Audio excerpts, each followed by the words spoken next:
Hello friends, welcome back to our YouTube channel make tech solution.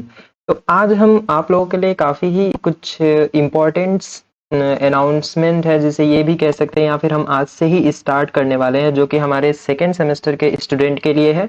तो हम fourth semester के student के लिए जो कि आरएसी का रिवीजन करा चुके हैं पॉलिटेक्निक से रिलेटेड, उसी लिए हम अब अपने सेकेंड सेमेस्टर से रिलेटेड कुछ सब्जेक्ट जो काफ़ी ही इम्पोर्टेंट सब्जेक्ट हमारा है इंजीनियरिंग मैकेनिक्स, तो उसकी रिवीजन के लिए हम सोचे कि एक सीरीज बना ले, जिसमें हम हर चैप्टर वाइज एक वीडियो लेक्चर बनाएंगे जो लगभग 1 to 115 आवर का होगा। तो आइए स्टार्ट करते हैं अपने पहले चैप्टर से लेके। जो पहला हमारा सब्जेक्ट है सेकेंड सेमेस्टर का वो है इंजीनियरिंग मैकेनिक्स। पहला चैप्टर हमारा है इंट्रोडक्शन और उसके बाद लॉ ऑफ फोर्सेस है। इन दो चीजों की हम बात करने वाले हैं आज, ठीक है। तो बिना देरी के हुए चलिए आज के लेक्चर को स्टार्ट करते हैं, जो कि रिवीजन सीरीज है। देखिए, ये जो रिवीजन सीरीज हमारी है उसी तरीके से होगी, काफी डिटेल में नहीं जाएंगे। जितना पेपर कंट्रीब्यूशन हमारा होगा, पॉइंट ऑफ व्यू पेपर का होगा, उतना ही हम करके आगे निकल चलेंगे, ठीक है। और यहाँ पे क्वेश्चन की रिपीटेड क्वेश्चन जो हमारे आते हैं उसके बारे में भी हम बात कर लेंगे, और जो प्रीवियस ईयर सॉल्व पेपर है उसके बारे में भी हम बात कर लेंगे। आई होप आप लोगों को ये सीरीज काफी अच्छी पसंद आएगी। तो चलिए बिना देरी के हुए आज का लेक्चर को स्टार्ट करते हैं, जो कि हमारा पहला चैप्टर इंट्रोडक्शन और उसके बाद second chapter law of forces की बात करने वाले हैं। तो देखिए, हम बात कर रहे हैं इंजीनियरिंग मैकेनिक्स की। इंजीनियरिंग मैकेनिक्स इंजीनियरिंग मैकेनिक्स को ही हम अप्लाइड मैकेनिक्स बोलते हैं। अगर हम हायर लेवल में स्टडी करते हैं, बड़े स्तर पे, जैसे हम बीटेक की बात करते हैं, तो वहां पे हम पूरी इंजीनियरिंग मैकेनिक्स को पढ़ते हैं। बट हमारे डिप्लोमा लेवल में जो है वो हमारा अप्लाइड मैकेनिक्स है। जो नॉर्मल बेस, जो हमारा बेसिक्स मैकेनिक्स होती है, उसके बारे में ही हम बात करने वाले हैं। तो चलिए स्टार्ट करते हैं हम। या तो इसे आप अप्लाइड मैकेनिक्स या तो इंजीनियरिंग मैकेनिक्स आप दोनों बोल सकते हैं। देखिए, जब हम बात करते हैं मैकेनिक्स की, तो हम जानते हैं कि मैकेनिक्स कहीं ना कहीं हमारा कुछ फिजिक्स से रिलेटेड होता है। जिसे हम मैकेनिक्स जो हमारा होता है वह कहीं ना कहीं फिजिक्स से रिलेटेड होता है। तो क्या ये वही फिजिक्स है जो हम 11th या 12th में पढ़ते थे, जो अपने 11 और 12 की क्लास में पढ़ते थे? क्या वही फिजिक्स है हमारी? तो आइए इसके बारे में भी जानेंगे। देखिए, जब हम मैकेनिक्स के, सबसे पहले तो हम ये देख लेते हैं कि हमारा फिजिक्स क्या होता है। फिजिक्स क्या होता है, बिल्कुल बेसिक से लेके चलेंगे, जो हमारे पेपर पॉइंट ऑफ व्यू से होगा उसके बारे में ही बात करेंगे। तो सबसे पहले यहाँ पे समझना ये है कि हमारी फिजिक्स क्या होती है। या हम जानते हैं कि फिजिक्स, जब हम अपने इन्वायरमेंट की बात करते हैं, अपने वातावरण की बात करते हैं, तो वहां पे हम देखते हैं कि अगर कोई बॉडी, जैसे हम अपने इन्वायरमेंट की बात करें तो मान लीजिए कि हमने ये कोई एक बॉडी रखी, ये कोई हमारी एक बॉडी है, इस इन्वायरमेंट में है। अब ये बॉडी क्या करती है कि बॉडी इस इन्वायरमेंट के साथ कनेक्ट होती है। बॉडी जो इस इन्वायरमेंट के साथ कनेक्ट होने का मतलब कि बॉडी कुछ ना कुछ अपना रिएक्शन शो कराती है इस इन्वायरमेंट में। मतलब कि जैसे हमने क्या किया कि कोई वेट या फिर कुछ भी, कोई बॉडी एक अपने इन्वायरमेंट में रखा, या फिर अपने घर पे या फिर इस जमीन पे हमने कोई बॉडी को रखा, तो बॉडी क्या करती है, बॉडी अपना वेट लगाती है कहाँ पे, अपने जिस सतह से वो टच होती है उस सतह पे अपना वेट लगाती है। उसी तरीके से कुछ ना कुछ तो वो उल्टा रिएक्शन भी तो आता होगा, जैसे जैसे कि इन्वायरमेंट अपना इफेक्ट भी उस पे कुछ शो करता होगा। लाइक दैट, इन्वायरमेंट क्या इफेक्ट शो कर सकता है? इन्वायरमेंट शो करता है कि बॉडी का टेम्परेचर क्या है, बॉडी का टेम्परेचर क्या है, या फिर बॉडी में एयर रिप्रेजेंट, फ्रिक्शन शो हो सकता है। और वो फ्रिक्शन हमारे कई सारे प्रकार के हो सकते हैं। पहला तो सबसे मेन इंपॉर्टेंट यहाँ पे आता है एयर फ्रिक्शन। तो जो हमारी इन्वायरमेंट बॉडी के साथ, या बॉडी इन्वायरमेंट के साथ जो फिजिकल एक्टिविटीज करती है, उसे ही हम बोलते हैं फिजिक्स। फिजिकल एक्टिविटीज करती है उसे ही हम बोलते हैं फिजिक्स, ठीक है। ये चीज तो फिजिक्स होगी। मतलब कि फिजिक्स के दौरान हमारा सब कुछ आ सकता है। हम या तो उसमें फोर्सेस की भी बात कर सकते हैं, टेम्परेचर की भी बात कर सकते हैं। जैसे हम फोर्सेस की अगर बात करें तो हमारा कुछ इस तरह से निकल के आता है, मैकेनिक्स में आ जाएगा। उसी तरीके से अगर हम टेम्परेचर की बात करेंगे तो हम थर्मोडायनेमिक्स में पहुंच जाएंगे। उसी तरीके से हम अगर मोशन की बात करते हैं तो हम थ्योरी ऑफ मशीन से रिलेटेड कुछ बात करने लगेंगे। तो ऐसे कई सारे चीजें हैं जो बॉडी हमारे इन्वायरमेंट के साथ, या फिर इन्वायरमेंट हमारी बॉडी के साथ लगाता है, उसे हम फिजिक्स बोलते हैं। तो जब ये फिजिक्स हमारा ये चीजें है, तो फिर हम मैकेनिक्स किसे बोल सकते हैं? देखिए, जब हमारा फिजिक्स ये है कि फिजिक्स में हमारी बॉडी और इन्वायरमेंट दोनों आपस में कनेक्टेड है, तो मैकेनिक्स की क्या कब बात करेंगे? मैकेनिक्स वो चीज होती है जब हम किसी बॉडी पे लगने वाले फोर्सेस की ही बात करते हैं ओनली। मतलब कि हमारी ये कोई बॉडी है, इस बॉडी पे हमारे अगर कई सारे फोर्सेस लग रहे हैं, फोर्स वन मान लीजिए कोई पी फोर्स लग रहा है, कोई क्यू फोर्स लग रहा है और ये कोई आर फोर्सेस लग रहे हैं, ये जो फोर्स, ये जो बल इस बॉडी पे लगेंगे, उसका एनालिसिस जब हम करते हैं, मतलब उसका अध्ययन जब हम करते हैं, उसे हम बोलते हैं मैकेनिक्स। फिजिक्स हमारा वो चीजें था जिसमें हम सभी चीजों की बात कर रहे थे, वहां पे हमारा टेम्परेचर, मोशन, फ्रिक्शन, कई सारी चीजें आ रही थी, फोर्स आ रही थी, इलेक्ट्रिसिटी की भी बात करेंगे, हमारा विद्युत की जहां बात करते हैं हम, कभी कभी होता है हमारा वायर की बात करते हैं, तो फिजिक्स में वो सारी चीजें आ जाती हैं। बट जब हम मैकेनिक्स की बात करेंगे तो मैकेनिक्स में हम ओनली फोर्सेस की बात करेंगे। किस चीज की? ओनली फोर्सेस की बात करेंगे। जहां पे हम केवल बलों की अध्ययन करेंगे, वह कहलाता है हमारा हमारा मैकेनिक्स कहलाता है। तो हम ये चीजें कह सकते हैं कि मैकेनिक्स हमारा एक प्रकार का फिजिक्स ही है, फिजिक्स का एक पार्ट है, लेकिन मैकेनिक्स में केवल हम ओनली क्या करते हैं? ओनली फोर्स की बात करते हैं। ठीक है, तो ये हमारा एक फिजिक्स का ही पार्ट है, लेकिन हम क्या करते हैं यहाँ पे? हम केवल केवल फोर्सेस की बात करते हैं, उसे हम बोलते हैं मैकेनिक्स।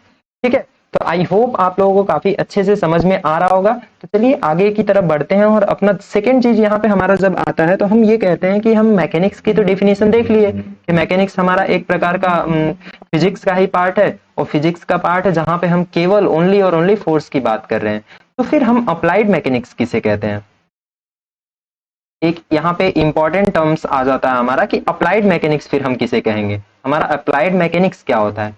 देखिए, मान लीजिए कि ये कोई हमारी बॉडी है, ये हमारी कोई बॉडी है, इस बॉडी पे अब हमने क्या किया कि हमने कोई फोर्स लगा दिया, ये हमने कोई फोर्स लगा दिया, मतलब बल कोई लगा दिया।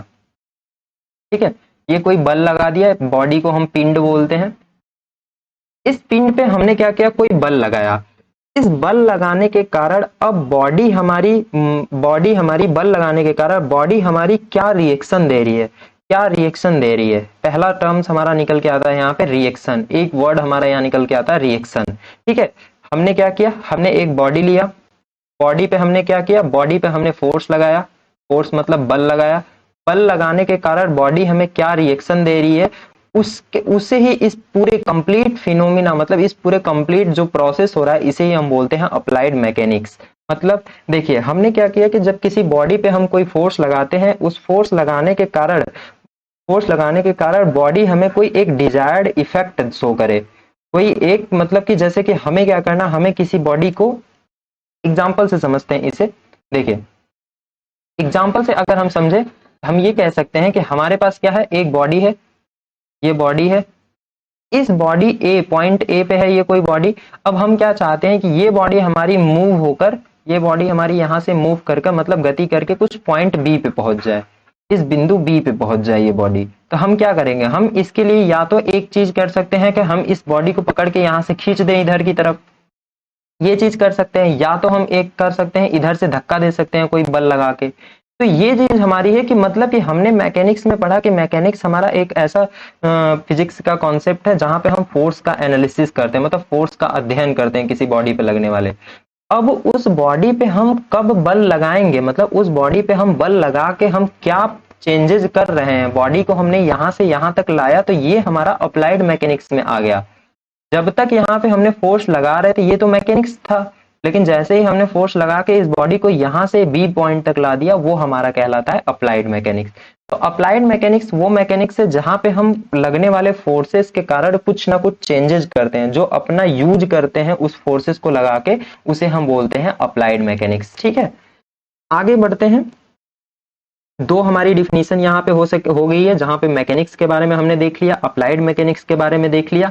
एक यहाँ पे छोटा सा टर्म्स हमारा यहाँ से निकल के आता है, जब अप्लाइड मैकेनिक्स की भी हम बात कर लेते हैं तो यहाँ से हमारा निकल के आता है कि इंजीनियरिंग मैकेनिक्स फिर किसे कहते हैं? हमारा इंजीनियरिंग मैकेनिक्स क्या होता है? देखिए, इंजीनियरिंग मैकेनिक्स कोई अलग मैकेनिक्स नहीं है। इंजीनियरिंग मैकेनिक्स हमारी वो मैकेनिक्स है जो इंडस्ट्रियल, मतलब कि अपने कंपनी वगैरह में या फिर कहीं भी, जो हमारी जैसे कोई भी एक इंस्ट्रूमेंट, चलने वाले इंस्ट्रूमेंट जितने भी हैं सब मैकेनिक्स के अंडर आएंगे।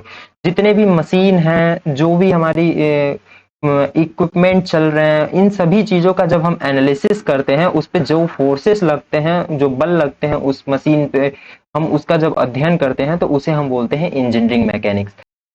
देखिए नेक्स्ट टॉपिक इसमें है हमारा क्लासिफिकेशन ऑफ मैकेनिक्स। इसमें नेक्स्ट टॉपिक हमारा है क्लासिफिकेशन ऑफ मैकेनिक्स। तो अगर हम क्लासिफिकेशन ऑफ मैकेनिक्स की बात करते हैं तो हम इसे दो पार्ट में डिवाइड करते हैं। कितने पार्ट में? हम इसे दो पार्ट में डिवाइड करते हैं। पहला हमारा कहलाता है स्टैटिक, जिसे हम बोलते हैं स्थिति या फिर स्थिर या स्थिति, ठीक है, या स्थैतिक भी बोलते हैं। और दूसरा हमारा होता है डायनेमिक, जिसे हम बोलते हैं गतिक, ठीक है। ये दो प्रकार के हमारे मैकेनिक्स का वर्गीकरण करते हैं।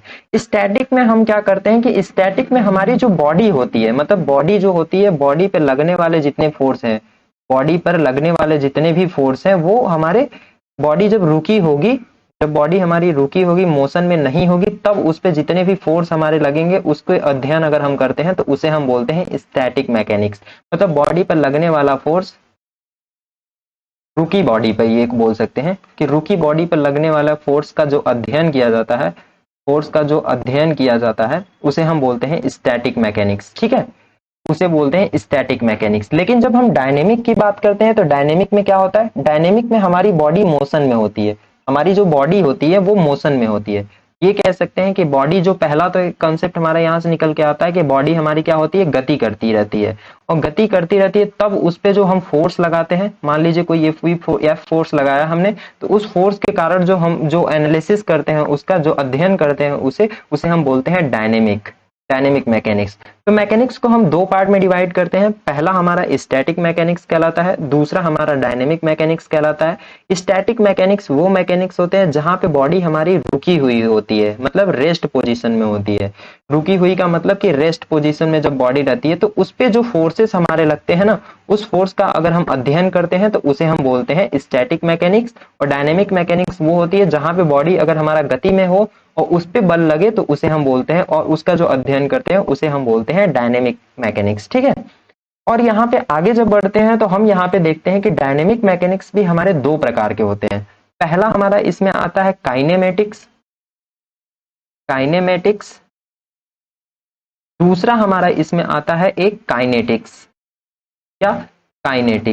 देखिए बहुत ही सिंपल है, क्लासिफिकेशन बहुत लोगों को समझ में नहीं आता है, लेकिन हम काफी डिटेल में, काफी इजी तरीके से समझाने की कोशिश करते हैं इसे। देखिए जब हमने बोला कि स्टैटिक वो चीज है जहां पे बॉडी हमारी रुकी है, उस पे हमने अगर फोर्स लगा दिया तो वो हमारी स्टैटिक मैकेनिक्स है, उसका अध्ययन कर लिया हमने तो। और डायनेमिक में हमने बोला कि जब बॉडी मोशन में होती है, गति में होती है, तो उस पे अगर हम फोर्सेस लगा रहे हैं तो उसे हम बोलेंगे डायनेमिक मैकेनिक्स। लेकिन उस डायनेमिक मैकेनिक्स हमारा दो प्रकार की होती है। पहला होता है हमारा काइनेमेटिक, दूसरा होता है हमारा काइनेटिक। और काइनेमेटिक की जब बात कर, अब देखिए ये दोनों की वजह से, दोनों हमारा काइनेटिक और काइनेमेटिक जो है, इसमें तो एक चीज कॉमन निकल के आती है कि ये दोनों बॉडी हमारी मोशन में होंगी।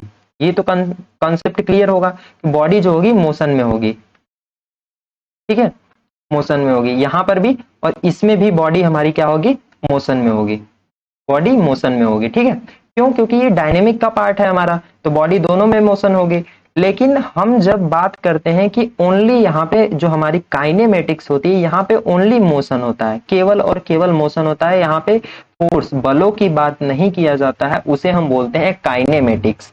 लेकिन जहां पे हम बलों का भी बात करेंगे और मोशन की भी बात करेंगे, दोनों चीजों की बात करेंगे, उसे हम बोलते हैं काइनेटिक्स, ठीक है। काइनेमेटिक्स मतलब कि हम केवल और केवल मोशन की बात करेंगे, उस पे लगने वाले फोर्स की बात नहीं करेंगे। मान लीजिए ये हमारी कोई बॉडी है, इस पे रखी हुई है और ये मोशन कर रही है, इस साइड में मोशन कर रही है, लेकिन इस पे अगर कोई फोर्स पी लग रहा है हमारा, तो इस फोर्स पी की हम बात नहीं करेंगे, इस केवल मोशन की बात जब करेंगे हम, तो उसे हम बोलते हैं काइनेमेटिक्स। लेकिन जब हम इस फोर्स पी की भी बात करेंगे तो उसे हम बोलते हैं काइनेटिक्स, ठीक है। आई होप आप लोगों को काफी अच्छे से समझ में आया होगा। देखिए जब आपको याद ना हो तो एक कॉन्सेप्ट यहाँ पे और निकल के आता है, एक छोटी सी टर्म्स जो निकल के आती है यहाँ पे याद करने वाली की पॉइंट, कि जहां पे काइनेमेटिक्स, देखिए काइनेमेटिक्स में क्या होता है? काइनेमेटिक्स में हमारा एम आता है, एम मीन्स मोशन, एम का मतलब कि मोशन, यहाँ पे हम मोशन की बात करेंगे, ओनली मोशन की बात करेंगे। और ये देखिए काइनेटिक्स है, काइनेटिक्स से यहाँ पे कोई यम नहीं आ रहा है, मतलब कि यहाँ पे हम मोशन के साथ साथ क्या बात करेंगे, मोशन प्लस फोर्स दोनों की बात करेंगे, ठीक है। तो आई होप ये आप लोगों को क्लासिफिकेशन काफी अच्छे से समझ में आ गया होगा।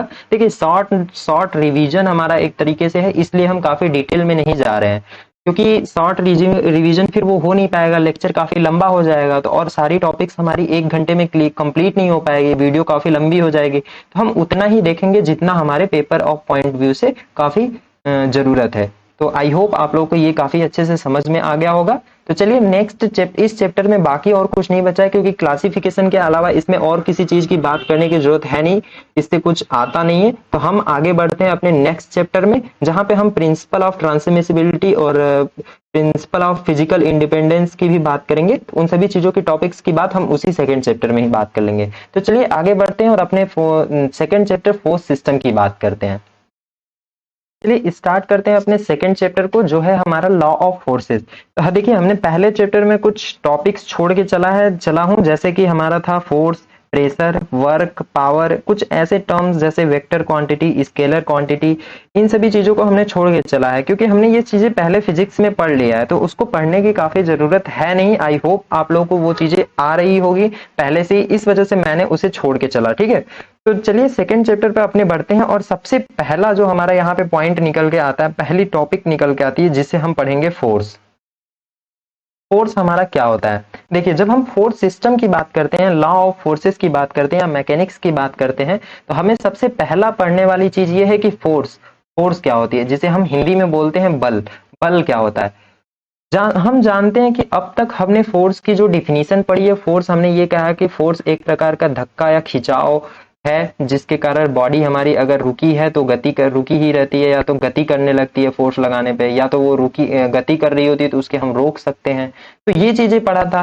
तो हम यहाँ पर भी कुछ ऐसा ही कंसेप्ट पढ़ने वाले हैं। जब हम फोर्स की बात करते हैं तो हम फोर्स जानते हैं कि जब हम किसी बॉडी पे कोई फोर्स लगाते हैं, किसी बॉडी पे हम कोई फोर्स लगाते हैं, पी फोर्स लगाते हैं, ये कोई हमारी बॉडी है, कोई पी फोर्स लगाते हैं, ये मान लीजिए कि हमारी बॉडी कोई ए पॉइंट पे यहाँ है, ठीक है। अब हमने क्या किया कि इस पे कोई फोर्स लगाया, फोर्स लगाने के कारण बॉडी हमारी क्या कर रही है, कोई मान लीजिए कि हमने इसको पी फोर्स से बाहर की तरफ खींचा है, ठीक है, हमने कोई पी फोर्स से बाहर की तरफ खींचा है। तो अब हम क्या कर रहे हैं, देख रहे हैं कि बॉडी जो हमारी ए पॉइंट पे पहले थी ना, ये यहाँ से गति करके हमारी बॉडी कुछ बी पॉइंट पे आ गई है, यहाँ पे कुछ आ गई है, जो ये बॉडी हमारी है कुछ बी पॉइंट पे आ गई है। तो मतलब कि बॉडी जब बी पॉइंट पे आ गई पी फोर्स लगाने के कारण, तो क्या हुआ, इसमें कोई हमने बल लगाया जिसके कारण वो क्या कि अपनी स्थिति का परिवर्तन कर दी, मतलब कि अपनी जो पोजीशन को चेंज कर दिया, उसे ही हम बोलते हैं फोर्स, ठीक। तो बल क्या है? बल एक प्रकार का हमारा क्या है, वह है एक्सटर्नल एक्सटर्नल इफेक्ट है। क्या है? एक्सटर्नल इफेक्ट, वह बाहरी, या तो हम ये बोलते हैं बाह्य प्रभाव। बल एक प्रकार का हमारा क्या है, बाह्य प्रभाव है, जिसके कारण बॉडी अपनी स्थिति का परिवर्तन कर देती है, अपनी बॉडी स्थिति की परिवर्तन कर देती है, स्थिति का परिवर्तन कर देती है, उसे ही हम बोलते हैं बल। तो बल की अगर हम यूनिट को देखें तो हम क्या जानते हैं, हम जानते हैं कि बल बराबर हमारा होता है मास इंटू एक्सेलरेशन, मतलब त्वरण। मास मतलब कि द्रव्यमान इंटू त्वरण, ठीक है। यह बराबर हमारा हो जाता है m इंटू ए, हमारा ये कुछ हो जाता है फोर्स का फॉर्मूला, ये हमारा फॉर्मूला हो जाता है। इसकी अगर यूनिट की बात करें तो यूनिट हम जानते हैं न्यूटन होता है, न्यूटन होता है, न्यूटन, या फिर इसकी यूनिट हमारी डाइन भी होती है। और इसकी यूनिट की एक बात करें तो हमारा किलोग्राम मीटर पर सेकेंड स्क्वायर होता है, किलोग्राम मीटर पर सेकेंड स्क्वायर होता है। तो ये 3 यूनिट हमारी होती है जिसको हम फोर्स को डिफाइन कर सकते हैं। आगे की तरफ बढ़ते हैं और अब देखते हैं हमारा कि हम फोर्स को रिप्रेजेंट कैसे कर सकते हैं, फोर्स को हम कैसे दिखा सकते हैं, ठीक है। देखिए, जब हमें फोर्स को दिखाना रहता है तो सबसे पहली चीज होती है, मान लीजिए कि ये हमारी कोई बॉडी है, ये हमारी कोई बॉडी है, कोई हमारा पिंड है। हम क्या किस चीज की बात कर रहे हैं, हम रिप्रेजेंटेशन ऑफ फोर्स की बात कर रहे हैं, रिप्रेजेंटेशन ऑफ फोर्स, फोर्स को कैसे दर्शाया जाए उसकी बात कर रहे हैं, ठीक है। जब हम फोर्स को दर्शाने की बात करते हैं तो हम जानते हैं कि हम अगर किसी, मान लीजिए ये हमारी कोई बॉडी है, सबसे सिंपल तरीके से हम समझते हैं, ये हमारी कोई बॉडी है। अब हमारे पास कोई क्या है, कोई बल P है, कोई बल P है जो 10 न्यूटन का है। हम कह रहे हैं कि इस 10 न्यूटन से हम क्या कर रहे हैं, बॉडी को खींच रहे हैं। 10 न्यूटन से हम बॉडी को खींच रहे हैं, बॉडी को बाहर की तरफ खींच रहे हैं। ये कोई ए पॉइंट पे है, हमें कहां तक ले जाना, हमें कोई बी पॉइंट तक ले जाना है। इस बॉडी को 10 न्यूटन का बल लगा के बाहर की तरफ खींचना है। तो हम क्या करेंगे, हमें देखिए 10 न्यूटन का बल हम कहाँ लगाएंगे। अगर किसी हमने ये बोल दिया कि हमें 10 न्यूटन का बल इस बॉडी पे लगाना है, तो हमें एक पॉइंट तो पता होना चाहिए ना कि हम इस बॉडी पे 10 न्यूटन का बल कहाँ पे लगाएं कि हमारी बॉडी ए पॉइंट से मूव होकर हमारी बॉडी बी पॉइंट पे चली जाए। उसके लिए तो हमें एक पर्टिकुलर पॉइंट की जरूरत होनी चाहिए, या फिर एक पर्टिकुलर एरिया के, मतलब क्रॉस सेक्शन एरिया की जरूरत होनी चाहिए। क्यों? क्योंकि हम इस फोर्स को कई तरीके से लगा सकते हैं। कैसे? देखिए, मान लीजिए कि हमने क्या किया कि इस फोर्स को हम इधर से P फोर्स कोई 10 न्यूटन का हमने लगा दिया। अब ये बॉडी क्या इस साइड में मोशन करेगी या फिर इस साइड में मोशन करेगी? तो उसी लिए हम क्या करते हैं, या फिर हम इस 10 न्यूटन के फोर्स को हम ऊपर से लगा दिए, ये भी हमें जरूरत नहीं है। 10 न्यूटन का फोर्स तो हमें कुछ इस तरीके से लगाना है जो हमारी क्या करे, ये बॉडी की पॉइंट ए से मूव गति करके हमारी बॉडी क्या करे, बी पॉइंट पे पहुंच जाए। ठीक है, तो उसके लिए हम क्या करते हैं कि उसके लिए हमारा एक लॉ होता है जिसे हम बोलते हैं रिप्रेजेंटेशन ऑफ फोर्स। जब भी हम किसी बल को रिप्रेजेंट करते हैं तो सबसे पहले हम देखते हैं कि बल का लाइन ऑफ एक्शन कहाँ है, फोर्स की line of action. Line of action मतलब उसे कहाँ लगाया जाए, और उसके बाद हम किसी बल को लगा रहे हैं, कोई भी बल लगा रहे हैं तो हमें एक पॉइंट पे लगाना होता है, एक पॉइंट पे लगाना होता है। लाइन ऑफ एक्शन एक पॉइंट, मतलब कि ये हमारी कोई अगर बॉडी है, अगर हम 3D में इसे समझे तो ये हमारी कोई बॉडी है जो हमें ए पॉइंट से, इस ए पॉइंट से हमें बी पॉइंट की तरफ गति करानी है, मोशन करानी है। तो हम किधर लगाएंगे, मान लीजिए कि हम इस बॉडी को मोशन कराने के लिए हम कोई इस पॉइंट पे, कोई इस पॉइंट जो हमारा कोई ओ पॉइंट है जहां पे हम 10 न्यूटन का बाहर की तरफ कोई बल लगा रहे हैं, ये 10 न्यूटन का हमारा बाहर की तरफ बल लगा रहे हैं, तो ये जो बल लगता है ना, इस पॉइंट को बोलते हैं point of force. Point of force मतलब जहां पे बल लगता है, पॉइंट ऑफ फोर्स। ठीक है, लेकिन इस पॉइंट से होकर, इस बिंदु से होकर जाने वाली रेखा जिसपे हमारा बल लगा हुआ है, जो ये 10 न्यूटन का बल लगा हुआ है, इसे हम बोलते हैं line of action of force, मतलब कि बल का, लगने वाले बल की क्रिया रेखा। ठीक है, तो इसका मतलब कि हमें दो चीजों का पता होना काफी जरूरी है, और तीसरी चीज हमारा है कि फोर्स का परिमाण है, फोर्स का मैग्नीट्यूड। मैग्नीट्यूड, मैग्नीट्यूड मतलब परिमाण, परिमाण मतलब कि कितने न्यूटन का हमें बल लगाना है। ठीक है, ये चीजें पता होनी चाहिए। और तीसरी चीज हमारी ये है कि फोर्स की डायरेक्शन। क्या? फोर्स की डायरेक्शन। डायरेक्शन मतलब दिशा। ये कुछ चीजें हैं जो हमें पता होनी चाहिए। अगर हम किसी चीज की कोई फोर्स हम रिप्रेजेंट कर रहे हैं तो हमें ये कुछ पॉइंट पते होने चाहिए, पता होना चाहिए, जिसमें से सबसे ज्यादा जरूरी है कि हमारा फोर्स का डायरेक्शन क्या होना चाहिए, और फोर्स का लाइन ऑफ एक्शन क्या होना चाहिए, और फोर्स का मैग्नीट्यूड तो चलिए कोई बात नहीं, मैग्नीट्यूड हम ज्यादा भी लगा देंगे तब भी हम वहां तक पहुंच जाएंगे। लेकिन हमें सबसे ज्यादा जरूरी है कि हम बल जो लगा रहे हैं उस पॉइंट पे, उस बॉडी पे, इस बॉडी पे हम जो भी बल लगा रहे हैं तो बॉडी पे क्या उस लाइन ऑफ एक्शन पे लगा रहे हैं, उस क्रिया रेखा, इसको हम क्रिया रेखा बोलते हैं। ठीक है, क्या? क्रिया रेखा, बलों के लगने वाले बल की क्रिया रेखा। ठीक है, तो क्या हम उस पॉइंट पे लगा रहे हैं उसे हम बोलते हैं line of action. I hope आप लोगों को रिप्रेजेंटेशन ऑफ फोर्स समझ में आया होगा। चलिए आगे बढ़ते हैं और अपने फोर्स के क्लासिफिकेशन देखते हैं। टाइप्स ऑफ फोर्स कई प्रकार के होते हैं जो, जिसमें हम उसको, उसके बारे में हम बात करते हैं। ठीक है, ठीक है, इसमें हमारा आ जाता है एक सिस्टम ऑफ फोर्स। क्या? System of force. हम यहाँ पे फोर्स की बात करने वाले हैं। ठीक है, सिस्टम ऑफ फोर्स में हम कई प्रकार के यहाँ पे फोर्सेस की बात करने वाले हैं।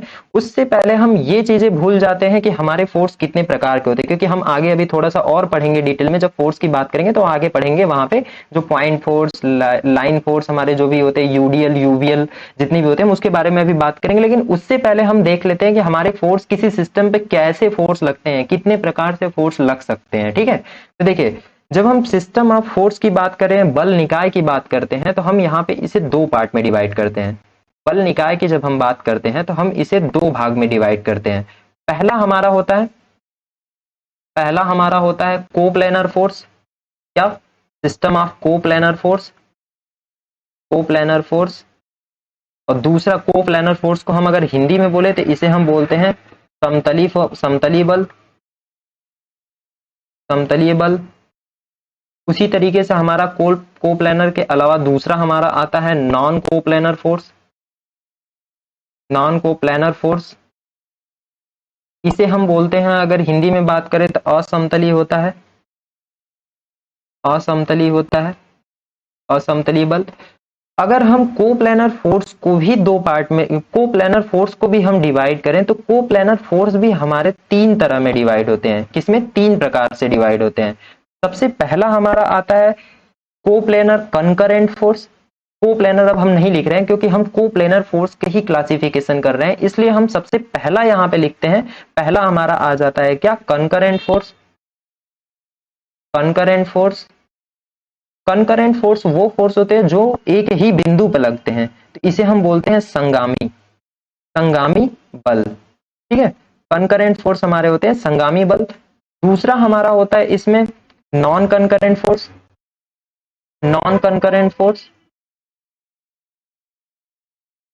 नॉन कंकरेंट फोर्स जिसे हम बोलते हैं असंगामी बल, असंगामी। तीसरा हमारा इसमें निकल के आता है, तीसरा हमारा जो होता है वो होता है पैरेलल फोर्स, पैरेलल फोर्स जिसे हम बोलते हैं समांतर, समांतर बल। ठीक है, उसी तरीके से हम नॉन कोप्लानर फोर्सेस की भी जब हम बात करते हैं तो नॉन कोप्लानर फोर्सेस को भी हम सेम तीन प्रकार से डिवाइड कर देते हैं। पहला हमारा होता है concurrent force, concurrent force Hindi हम नहीं लिख रहे हैं क्योंकि इसको पहले ही हिंदी में हमने लिख दिया। तो पहला हमारा होता है कंकरेंट फोर्स, दूसरा हमारा होता है non concurrent force, non concurrent force. उसके बाद तीसरा हमारा इसमें आ जाता है पैरेलल फोर्स, पैरेलल फोर्स। इसके अलावा भी हमारे तीन प्रकार के फोर्सेस होते हैं जिसके बारे में हम बात करेंगे। पहले इतना हम देखते हैं कि हमारा क्या होता है। तो आइए एक एक करके अपनी टॉपिक वाइज हम जितने भी हमारे फोर्सेस हैं उसके बारे में बात करते हैं विथ डायग्राम।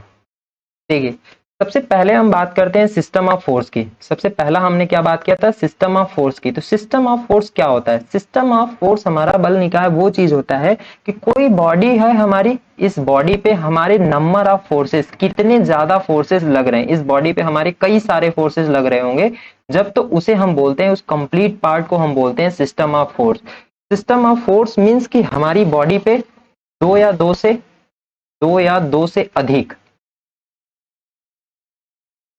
अधिक फोर्स जब लगते हैं, उस कंप्लीट फोर्स को, इफेक्ट को, कंप्लीट फोर्स के इफेक्ट को, प्रभाव को ही हम बोलते हैं सिस्टम ऑफ फोर्स। मतलब किसी बॉडी पे अगर नंबर ऑफ फोर्सेस हमारे लग रहे हैं तो उसके इफेक्ट, जो पूरे फोर्सेस के कारण जो हमारा इफेक्ट शो होता है उस बॉडी पे, प्रभाव जो शो होता है, उसे हम बोलते हैं बल निकाय, मतलब सिस्टम ऑफ फोर्स बोलते हैं। ठीक है, उसके बाद सिस्टम ऑफ फोर्स को हमने दो प्रकार से क्लासिफाई किया था। पहला हमारा था कोप्लानर फोर्सेस एंड दूसरा हमारा था नॉन कोप्लानर फोर्सेस। ठीक है, कोप्लानर फोर्सेस मतलब एक ही तल समतली फोर्सेस हमने बोला था, बल बोला था, और दूसरा हमारा नॉन कोप्लानर फोर्सेस जिसे हम बोले थे असमतली बल। ठीक है, आइए सबसे पहले हम कोप्लानर फोर्सेस की बात करते हैं और उससे जितने भी हमने उसमें क्लासिफाई किया था उन तीनों फोर्सेस की बात करते हैं। तो जब हम सबसे पहले कोप्लानर फोर्सेस की बात करते हैं तो हमें ये जानना जरूरी है कि हमारा कोप्लानर चीजें क्या होती है, हम कोप्लानर किसे बोलते हैं। देखिए, एक एग्जांपल लेते हैं हम, कोई बॉडी, एक 3D बॉडी बनाते हैं हम। मान लीजिए कि ये हमारी कोई एक 3D बॉडी है। ठीक है, ये हमारी कोई एक 3D बॉडी है।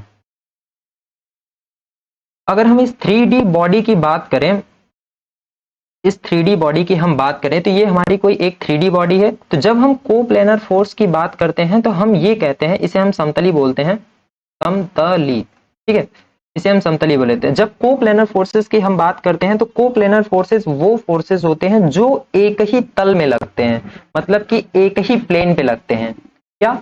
एक ही प्लेन पे लगने वाले, एक ही प्लेन पर लगने वाले जितने भी फोर्सेस होते हैं उसे हम बोलते हैं कोप्लानर फोर्सेस। एक ही प्लेन पर लगने वाले जितने भी फोर्सेस होते हैं उसे हम बोलते हैं कोप्लानर फोर्सेस। मतलब कि देखिए, अगर हमारा ये कोई एक प्लेन है, मान लीजिए कि हमने इस प्लेन की बात किया, इस बॉडी में हम अगर इस प्लेन की बात कर रहे हैं, ये जो हमने येलो कलर से प्लेन को दिखाया, इस प्लेन की बात कर रहे हैं, इस प्लेन पे जितने भी नंबर ऑफ फोर्सेस, ये जितने भी फोर्सेस लगेंगे ना, उसे हम बोलते हैं कोप्लेनर फोर्सेस। इसके अलावा अगर इस बॉडी में किसी भी प्लेन पे एक भी फोर्स की नहीं लगते हैं तो उस टाइप के फोर्स को हम बोलते हैं कोप्लेनर फोर्सेस या फिर समतलीय बल। मतलब कि अगर हम इसे ऊपर की तरफ ऊपर से देखें तो ऊपर से हमारा कुछ ये हमारा आएगा ऐसे, इस पे हमारा कुछ ऐसे फोर्सेस लग रहे होंगे, ये जो हमारे इस अभी हमने यहाँ पे शो कराए हैं। तो ये जो एक ही प्लेन पे, ये एक ही प्लेन है, एक ही प्लेन है। इस एक प्लेन के अलावा अब देखिए, ना तो इस पे कोई लग रहा है, ना ही इस प्लेन पे कोई लग रहा है, और ना ही इधर कोई फोर्सेस लग रहा है। तो ऐसे टाइप के फोर्स जो हम हमारे लगते हैं किसी बॉडी पे, तो उसे हम बोलते हैं समतलीय बल या फिर कोप्लेनर फोर्सेस। ठीक है, तो इसी का उल्टा एक हमारा आ जाता है नॉन कोप्लेनर फोर्सेस। तो जब हम नॉन कोप्लेनर फोर्सेस की बात करते हैं, नॉन कोप्लेनर की फोर्सेस की बात करते हैं, तो हमारा नॉन कोप्लेनर क्या होता है? असमतलीय होता है, असमतलीय होता है। ठीक है, तो नॉन कोप्लेनर फोर्सेस वो फोर्सेस होते हैं जो अब हमारे क्या करते हैं, जो अब हमारे एक प्लेन पे ना लग के कई सारे प्लेन पे लगते हैं। मतलब कि इसमें कितने प्लेन हैं? इसमें हमारे 6 प्लेन होते हैं।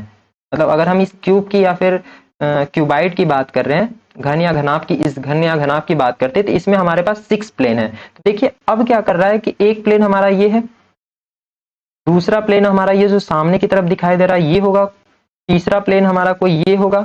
तो अब जब फोर्सेस हमारे एक प्लेन पे ना लग के कई सारे प्लेन पे लगते हैं, मतलब कि इस प्लेन पे भी हमारे कोई फोर्सेस लग रहे हैं, पीछे की तरफ भी लग रहे हैं, ये कोई नीचे हमारा यहाँ पे भी लग रहा है, और यहाँ पे भी इस प्लेन पे भी अगर फोर्सेस लग रहा है, इस प्लेन पे भी हम अगर फोर्सेस की बात करते हैं, तो ऐसे फोर्सेस जब किसी बॉडी पे लगते हैं तो उसे हम बोलते हैं non coplanar forces. Non coplanar forces वो फोर्सेस होते हैं, कौन से फोर्सेस होते हैं? जो एक ही तल पे नहीं, अलग अलग तल पे लगते। क्या? अलग अलग तल पर लगते हैं, लगने वाले बल। जो अलग अलग प्लेन पे लगने वाला तल मतलब प्लेन, अलग अलग प्लेन पे लगने वाले बल को हम कहते हैं नॉन कोप्लेनर फोर्सेस। ठीक है, कोप्लेनर फोर्सेस वो फोर्सेस होते हैं जो एक ही प्लेन पे लगते हैं, और नॉन कोप्लेनर फोर्सेस वो फोर्सेस होते हैं जो अलग अलग प्लेन पे लगते हैं किसी बॉडी पे, उसे हम बोलते हैं नॉन कोप्लेनर फोर्सेस। ठीक है, तो आगे बढ़ते हैं, अब इसके क्लासिफिकेशन को भी देखते हैं। जो हमारे कोप्लेनर फोर्सेस के 3 क्लासिफिकेशन थे। सबसे पहला हमारा क्या था? सबसे पहला हमारा था कनकरेंट फोर्सेस। देखिए कोप्लेनर की ही बात कर रहे हैं हम, सबसे पहले कोप्लेनर को उठाया, तो हमने कोप्लेनर की बात किया, और उसी में पहला हमने बात किया concurrent forces. Concurrent force, concurrent force मतलब संगामी बल, संगामी बल। देखिए कोप्लेनर मतलब समतलीय संगामी बल। तो कोप्लेनर फोर्सेस से तो हमें ये पता चल गया कि हमारी कोई बॉडी होगी, हमारी ये कोई बॉडी होगी, ये अभी हम भी क्यूबाइड की ही बात करेंगे, अभी भी हम क्यूबाइड की ही बात करेंगे, तो इसी पे हम सारे एग्जांपल को समझ लेते हैं। देखिए हमारी कोई ये बॉडी होगी, इस बॉडी पे अब हम क्या करते हैं कि इस बॉडी पे हम सबसे ऊपर वाले प्लेन की बात करते हैं। ये कोई हमारा एक ऊपर वाले प्लेन है। ठीक है, इस ऊपर वाले प्लेन की हम बात करते हैं। अब कोप्लेनर फोर्सेस तो वो फोर्सेस हो गया जो इसी प्लेन पे लगेगा।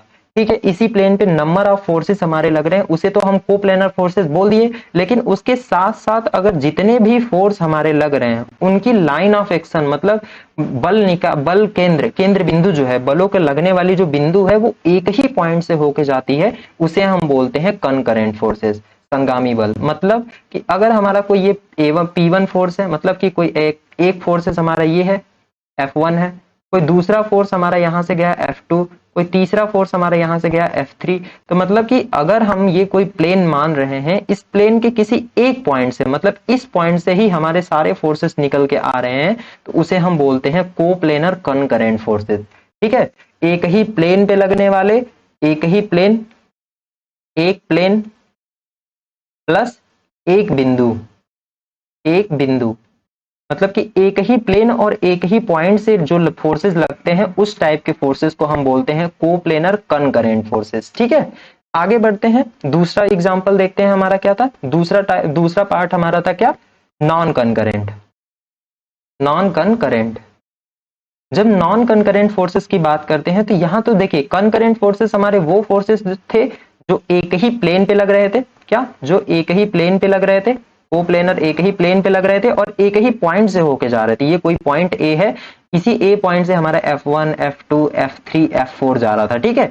लेकिन जब नॉन कोप्लेनर फोर्सेस की, नॉन कंकरेंट फोर्सेस की बात करेंगे तो ये तो प्लेन सेम रहेगा, सेम प्लेन रहेगा, एक ही प्लेन पे लगेगा, बट फोर्सेस की जो पॉइंट ऑफ एक्शन होगा, लाइन ऑफ एक्शन होगा, वो अलग अलग होगा, एक पॉइंट पे नहीं जाएगा। देखिए कैसे, मान लीजिए इसकी इस F1 फोर्स, इसे F2 फोर्स, इसे F3 फोर्स और इसे F4 फोर्स बोल दिए, तो इसकी लाइन ऑफ एक्शन कुछ यहाँ है, इसकी लाइन ऑफ एक्शन कुछ इधर है, इसकी लाइन ऑफ एक्शन कुछ इधर है, इसकी लाइन ऑफ एक्शन कुछ यहाँ है, इसकी लाइन ऑफ एक्शन कुछ यहाँ है। तो मतलब कि ये जितने भी फोर्सेस हमारे इस प्लेन पे लगे हैं वो अलग अलग तरह जगह से जा रहे हैं, कोई यहाँ से जा रहा है, कोई यहाँ से जा रहा है, कोई यहाँ से जा रहा है, कोई यहाँ से जा रहा है।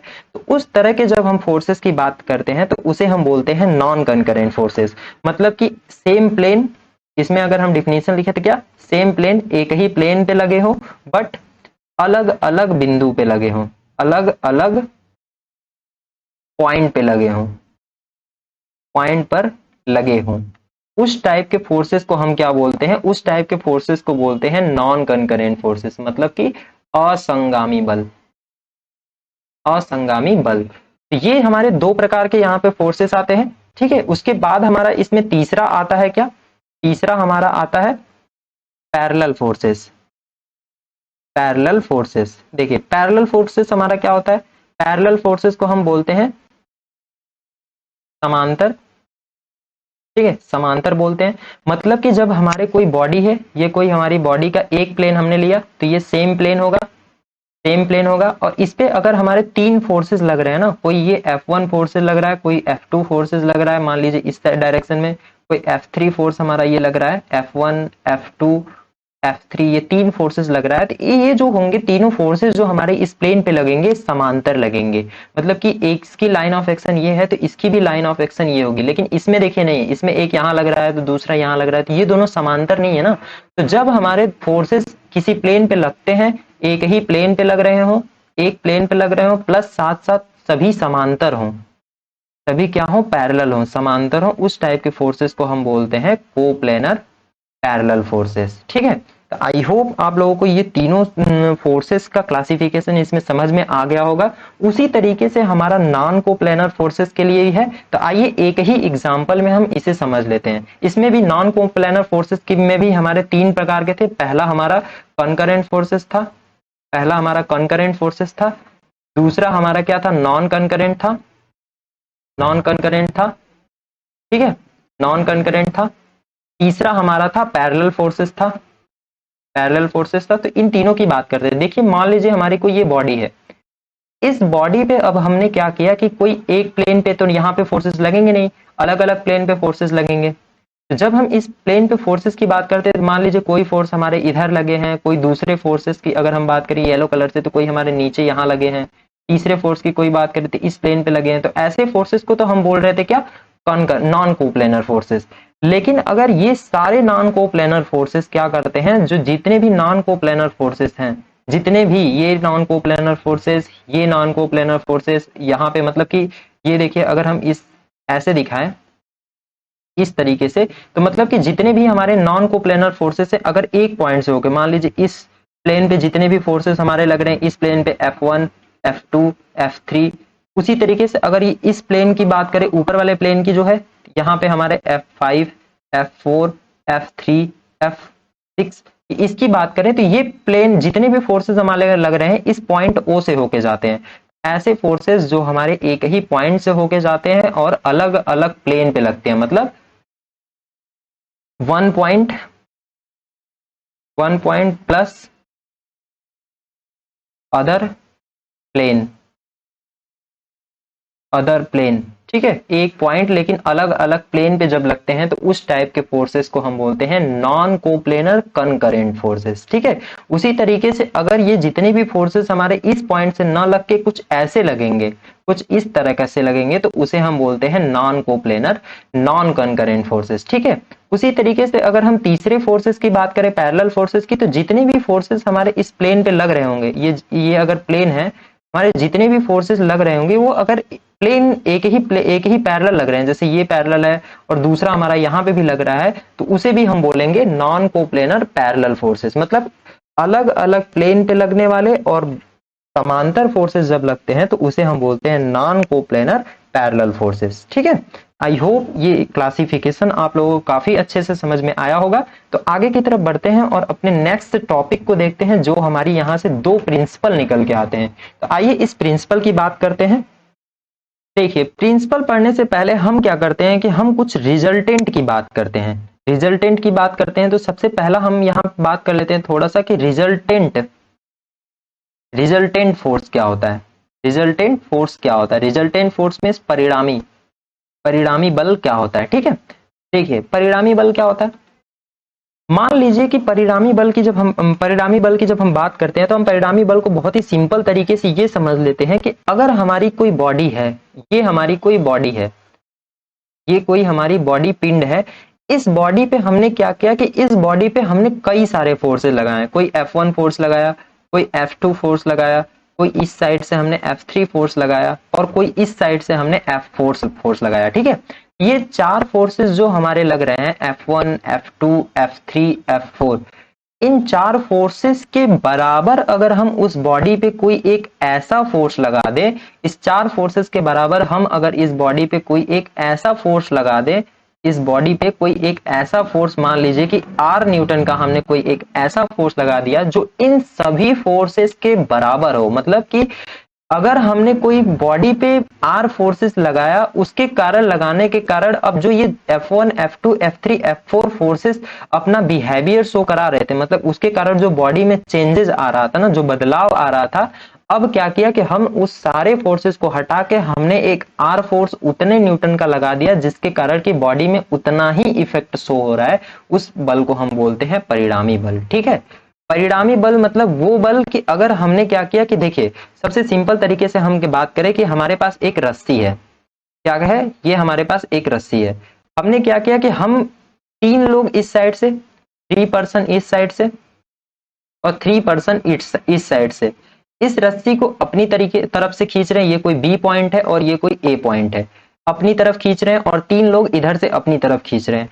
अब हम क्या चाहते हैं कि ये तीन लोग जो है ना, ए बी सी, ये तीन लोग जो हैं इस साइड खींच रहे हैं। तो हमने क्या किया कि हमने इन सभी तीनों लोगों को हमने हटा के एक ऐसा व्यक्ति ला दिया, बड़ा व्यक्ति ला दिया, जो क्या कर रहा है कि इन तीनों लोगों को पे लगने वाले बल जो इधर की तरफ खींच रहे हैं उसके बराबर इसने अकेले ही खींच दिया। तो ये जो अकेला वाला खींचेगा ना, इसे ही हम बोलते हैं परिणामी। इसे ही हम बोलते हैं क्या? परिणामी। तो परिणामी बल वो बल होता है जो बॉडी पे लगने वाले सभी फोर्सेस का बराबर लगता है, जो कि उतना ही इफेक्ट शो करता है। ठीक है, आई होप आप लोगों को ये समझ में आ गया होगा काफी अच्छे से। परिणामी बल को हम R से दिखाते हैं, जिसे हम रिजल्टेंट फोर्स बोलते हैं, R से इसे दिखाते हैं। तो अगर हम डिफिनीशन की बात करें तो हम ये बोल सकते हैं कि जब किसी पिंड पर एक से अधिक बल कार्य कर रहे हो तो उन सभी बलों के प्रभावों के योग के बराबर एक ऐसा बल लगा दिया जाए जो उतना ही इफेक्ट शो करता है, उसे हम बोलते हैं परिणामी बल। ठीक है, तो चलिए आगे की तरफ बढ़ते हैं और यहाँ पे देखते हैं हमारा क्या, equilibrium of forces. Equilibrium of forces की जब हम बात करते हैं, मतलब कि क्या? साम्यावस्था।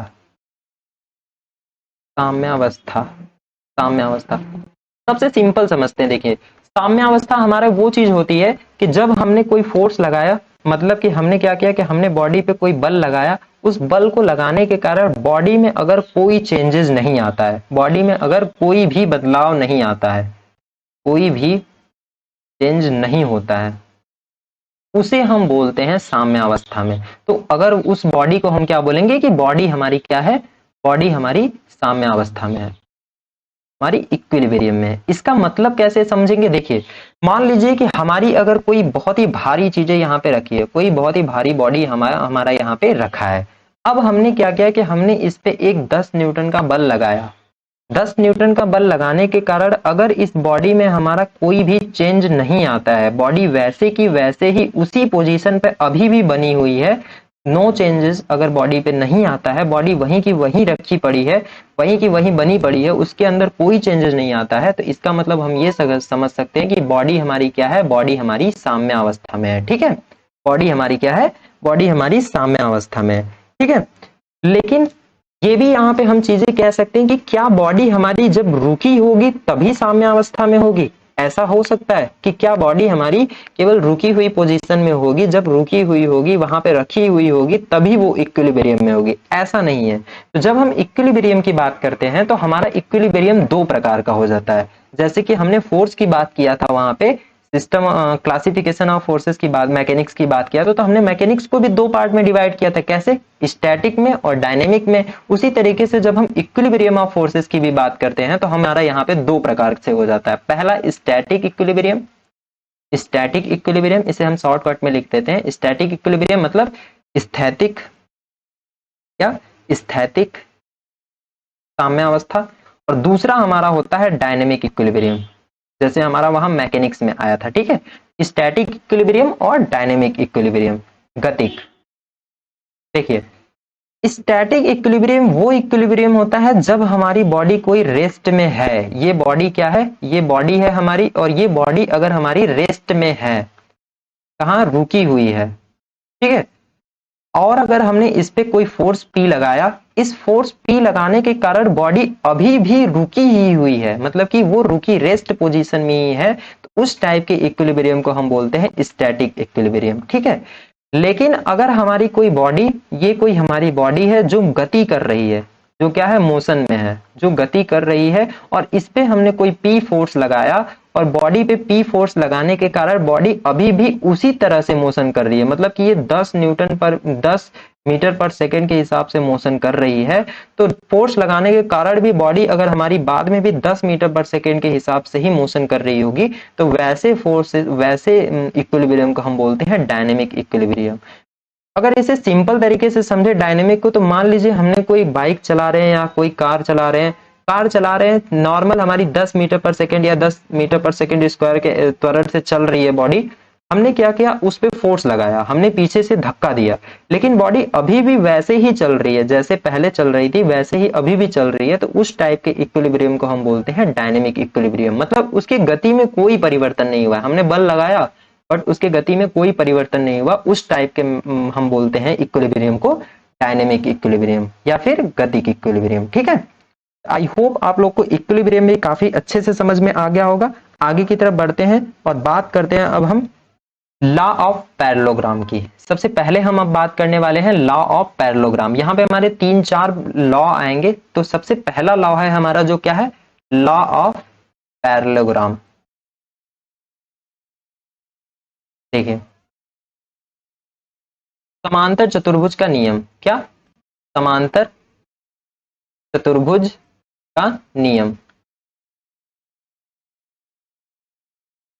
देखिए, सबसे पहले यहाँ, इससे पहले हम ये समझ लेते हैं कि हम लॉ ऑफ पैरेललोग्राम लाए क्यों हैं। सबसे मेन कॉन्सेप्ट हमारा ये है, मान लीजिए कि हमारे इस पॉइंट पे अगर कोई फोर्स, हमारा पी फोर्स लग रहा है, ये कोई पी फोर्स जो 10 न्यूटन का इस साइड में लग रहा है ओ पॉइंट पे। ठीक है, उसी तरह से अगर हमने कोई एक क्यू फोर्स लिया, क्यू फोर्स भी हमने 15 न्यूटन का क्या किया? इस डायरेक्शन में ही लगा दिया। तो अब बॉडी क्या करेगी? बॉडी इस डायरेक्शन में मूव करेगी या इस डायरेक्शन में मूव करेगी? तो बॉडी तो इस डायरेक्शन में मोशन करेगी ना, मतलब बॉडी को इस डायरेक्शन में हम खींच सकते हैं। यहाँ पे अगर हम रिजल्टेंट फोर्स की बात करें तो क्या हो सकता है? दो, देखिए, रिजल्टेंट फोर्स तो हमें उतना फोर्स लगाना पड़ेगा जो हमें बॉडी को इस डायरेक्शन में खींच दे। तो मतलब दोनों एक ही डायरेक्शन में है, तो कितना? 15 + 10, 25 न्यूटन का हमें रिजल्टेंट फोर्स, वो भी किस? इस डायरेक्शन में लगाना पड़ेगा, तब इसके बराबर हमें इफेक्ट शो होगा। तो रिजल्टेंट फोर्स हमारा क्या हो जाएगा? यहाँ पे रिजल्टेंट फोर्स हमारा R = P + Q हो जाएगा, जो एक ही डायरेक्शन में लग रहे हैं। अगर दोनों फोर्स हमारे किसी बिंदु से एक ही डायरेक्शन में लग रहे होते हैं तो वहां पे रिजल्टेंट हमारा R = P + Q हो जाता है। पहली चीज तो ये है। दूसरी चीज ये है कि अगर हमारे ये पी ओ पॉइंट यहाँ पे है, ओ पॉइंट हमारा यहाँ पे है, ठीक है, ओ पॉइंट हमारा यहाँ पे, पहला फोर्स हमारा पी फोर्स कुछ इस डायरेक्शन में जो कि 15 न्यूटन का लग रहा है। ठीक है, 15 न्यूटन का लग रहा है। लेकिन दूसरा फोर्स हमारा जो क्यू फोर्स है, ये क्यू फोर्स है जो इस डायरेक्शन में, इसके अपोजिट डायरेक्शन में क्यू = 10 न्यूटन का हमारा लग रहा है। तो अब अगर हम रिजल्टेंट की यहाँ पे बात करते हैं तो हम रिजल्टेंट ये बोलते हैं कि P - Q होता है, मतलब बड़ा वाला फोर्स माइनस क्यू फोर्स।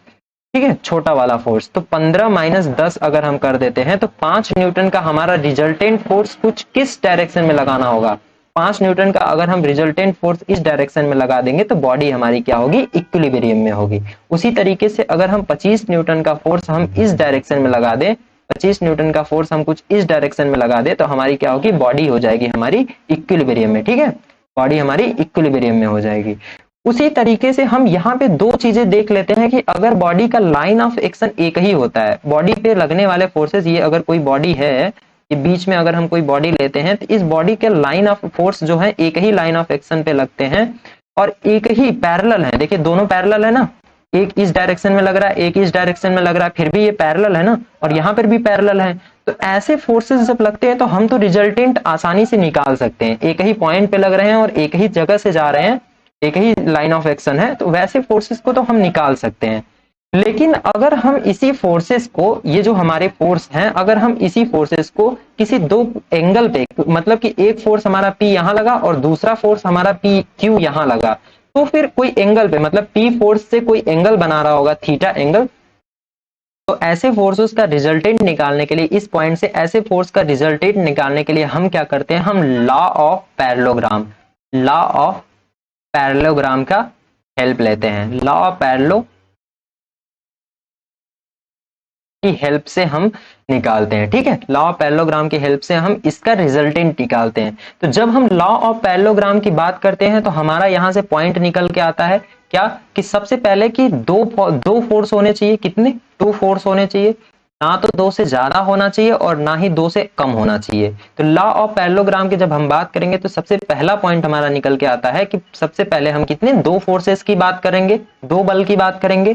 दूसरा हमारा होता है यहाँ पे कि जितने भी फोर्स हमारे लग रहे होंगे ना, वो क्या होने चाहिए, कनकरेंट होने चाहिए। क्या, कनकरेंट फोर्सेस होने चाहिए। कनकरेंट मतलब कि संगामी बल होने चाहिए, एक ही बिंदु पे लगने होने चाहिए, ठीक है, संगामी बल होने चाहिए। तीसरी चीज की हम अगर बात करते हैं तो क्या, तीसरी चीज की हम बात करते हैं तो हम ये कह सकते हैं कि जितने भी फोर्स हमारी लग रहे हैं, जिस बॉडी पे हमारे फोर्स लग रहे हैं ना, वो बॉडी हमारी क्या होना चाहिए, बॉडी हमारी इक्विलिब्रियम में होनी चाहिए। इसमें इक्विलिब्रियम में होनी चाहिए, मतलब कि साम्यावस्था में, साम्यावस्था में। तो ये 3 चीजें हमारी निकल के आती है। पहली कि हमारे 2 फोर्सेस किसी एंगल पे लग रहे हों, तब हम लॉ ऑफ पैरेललोग्राम लगाएंगे, जाहिर सी बात है। उसके बाद कि जितने भी ये दोनों फोर्सेस जो हमारे लग रहे हैं वो एक ही बिंदु से होके जाने चाहिए। दूसरी चीज तो ये हो गई। तीसरी चीज ये है कि अगर हमारी बॉडी पे कोई ये 2 फोर्स लग रहे हैं, उसके कारण हमारी बॉडी क्या होनी चाहिए, इक्विलिब्रियम में बनी होनी चाहिए, तब हम लॉ ऑफ पैरेललोग्राम लगाएंगे। तो लॉ ऑफ पैरेललोग्राम तो समझ में आ गया कि हम यहाँ पे लगाएंगे, ठीक है। तो जब हम इन 2 फोर्सेस P और Q लग रहे हैं कोई एंगल थीटा पे, तो इसका फिर रिजल्टेंट निकालते हैं। तो हम रिजल्टेंट लिखते हैं लॉ ऑफ पैरेललोग्राम से सिद्ध करने से हमारा आता है कि रिजल्टेंट R बराबर under root P square plus Q square plus 2PQ cos theta. Cos theta हमारा वो है, कौन सा थीटा, हमारा वो है जो इन दोनों फोर्सेस के बीच में जो एंगल है, जो 2 फोर्सेस हमारे किसी एंगल पे लग रहे हैं उसका एंगल है ना, थीटा हमारा। और यहाँ पे आर हमारा रिजल्टेंट है, पी हमारा कोई पहला फोर्स है, क्यू हमारा कोई दूसरा फोर्स है।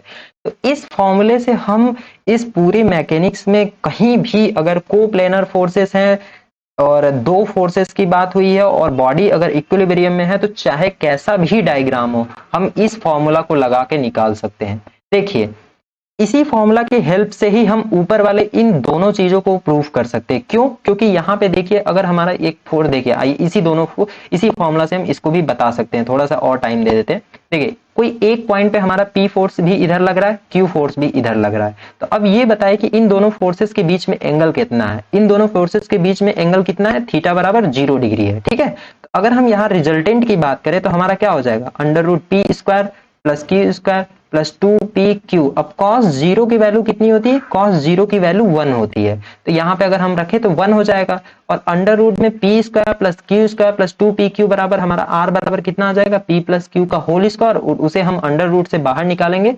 कड़ी से बाहर निकालेंगे तो हमारा P प्लस Q आ जाएगा। उसी तरीके से अगर हम थीटा की वैल्यू 180 डिग्री रखें, मतलब कि एक पॉइंट P फोर्स हमारा यहाँ है, दूसरा Q फोर्स हमारा यहाँ है, यहाँ से यहाँ एंगल कितना 180 है, तो यहाँ से हमारा R बराबर आ जाएगा P माइनस Q। इस लॉ ऑफ पैरेललोग्राम और इसको जो हम ये रिजल्टेंट बता रहे हैं इसको हमने अपने डिटेल लेक्चर में काफी अच्छे से एक्सप्लेन करके बताया, तो आप वहां जाके देख सकते हैं इसे, क्योंकि ये रिवीजन सीरीज है इसलिए हम यहाँ पे इसका प्रूफ नहीं करा सकते हैं, क्योंकि चैप्टर हमारा काफी लंबा है। तो हम रिवीजन सीरीज है तो प्रूफ नहीं करा सकते, लेकिन अगर आपको इसकी वीडियो देखनी है तो आप हमारे डिस्क्रिप्शन में जाके मैकेनिक्स इंजीनियरिंग अप्लाइड मैकेनिक्स के प्लेलिस्ट में जाके आप law of parallelogram, triangles law, सभी चीजें देख सकते हैं। ठीक है, तो चलिए अब आगे की तरफ बढ़ते हैं और अपने सेकेंड लॉ की हम जब बात करते हैं तो सेकेंड लॉ हमारा आता है ट्रायंगल्स लॉ। ट्रायंगल्स लॉ देखिए हमने क्या किया था, हमने अभी तक दो फोर्सेस की बात की थी, दो फोर्सेस की हमने पैरेललोग्राम तक बात किया था। अब ट्रायंगल्स लॉ की जब हम बात करते हैं तो ट्रायंगल्स लॉ हमारा ये कहता है कि अगर ये कोई पॉइंट है, मान लीजिए ये कोई बॉडी है, ये हमारी कोई बॉडी है, ठीक है, ये बॉडी ना मान के हम कोई एक पॉइंट ही मान लें, इस पॉइंट पे अगर हमारे कोई दो फोर्सेस लग रहे हैं, कोई ये P फोर्सेस लग रहा है, कोई ये हमारा Q फोर्सेस लग रहा है, ठीक है, अगर इस बॉडी पे हमारे कोई P Q दो फोर्सेस लग रहे हैं और कोई एक हमारा R फोर्सेस लग रहा है, ये कोई R फोर्सेस लग रहा है, ठीक है, तो तीन फोर्सेस जब हमारे किसी पॉइंट पे लग रहे हैं और ये पॉइंट क्या होना चाहिए, सबसे पहला तो ट्रायंगल्स लॉ के लिए कि ये पॉइंट हमारा होना चाहिए साम्यावस्था में, साम्यावस्था। दूसरी चीज कोप्लेनर होने चाहिए, सॉरी कोप्लेनर नहीं, कॉनकरेंट होने, कोप्लेनर भी होने चाहिए। तीसरी चीज कॉनकरेंट होने चाहिए। सारी चीजों की हमने डिटेल में बात कर ली है पहले।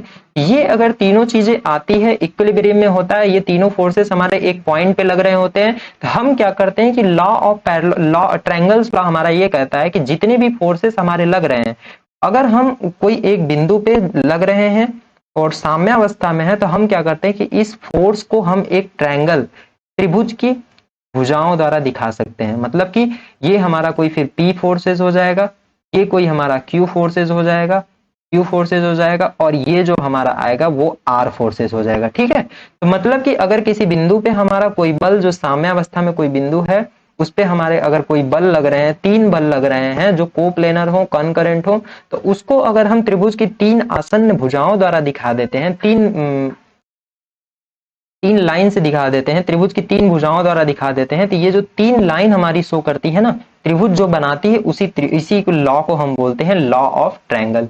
इसको हम दूसरी तरीके से ये चीजें भी कह सकते हैं कि अगर हमारी बिंदु पे, अगर हमारी पॉइंट पे कोई दो फोर्सेस लग रहे हैं, कोई ये P फोर्सेस लग रहा है और दूसरा हमारा कोई ये Q फोर्सेस लग रहा है, ठीक है, ये P और Q फोर्सेस कोई लग रहा है, तो हम क्या करते हैं कि इसको भी हम अगर त्रिभुज की दो भुजाओं द्वारा दिखाएं, एक P फोर्सेस और दूसरा हमारा ये कोई Q फोर्सेस दिखाएं, तो तीसरी भुजा जो होगी हमारी ना, तीसरी भुजा इस ट्रायंगल की जो हमारी ये R होगी, ये जो R होगी, ये हमारी इस त्रिभुज को बंद करेगी। मतलब ये त्रिभुज की जो भुजा, तीसरी भुजा होगी, वो इस त्रिभुज को क्लोज करेगी, तभी हमारा त्रिभुज बनेगा। और ये जो तीसरी भुजा होगी, इसे ही हम रिजल्टेंट बोलते हैं, इसे ही हम रिजल्टेंट को शो कराते हैं।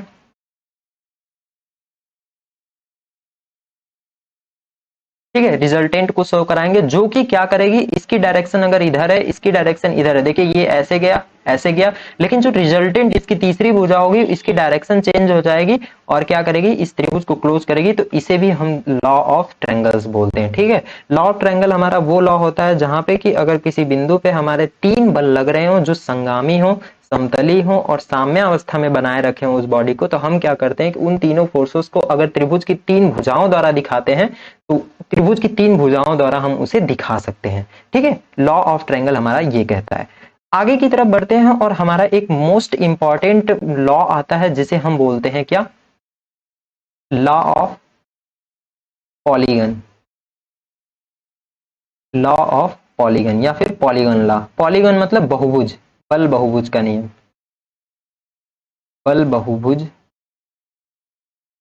नियम। ठीक है, इसे हिंदी में हम शॉर्टकट में लिखते हैं बल बहुभुज का नियम। देखिए जैसे कि हमने क्या किया, हमने किसी बिंदु पे अगर दो फोर्सेस लग रहे थे तो हमने बात किया कि कौन सा, पैरेललोग्राम लॉ लगाएंगे। ठीक है, समांतर चतुर्भुज का नियम लगाएंगे। और क्या दूसरा, अगर किसी बिंदु पे तीन फोर्सेस लग रहे हैं तो हम क्या कर रहे थे, ट्रायंगल्स लॉ लगा रहे थे। लेकिन उसी तरीके से अगर किसी बिंदु पे दो या दो से अधिक, मतलब तीन या तीन से अधिक फोर्सेस लगे हैं, मतलब नंबर ऑफ फोर्सेस हमारे लग जाते हैं, कोई ये P एक फोर्स, कोई ये दूसरा फोर्स, कोई ये तीसरा फोर्स, कोई ये चौथा फोर्स और कोई ये पांचवा फोर्स, इतने सारे फोर्सेस अगर हमारे इस बिंदु पे लग जाते हैं, तब हम उसको कैसे सॉल्व करेंगे।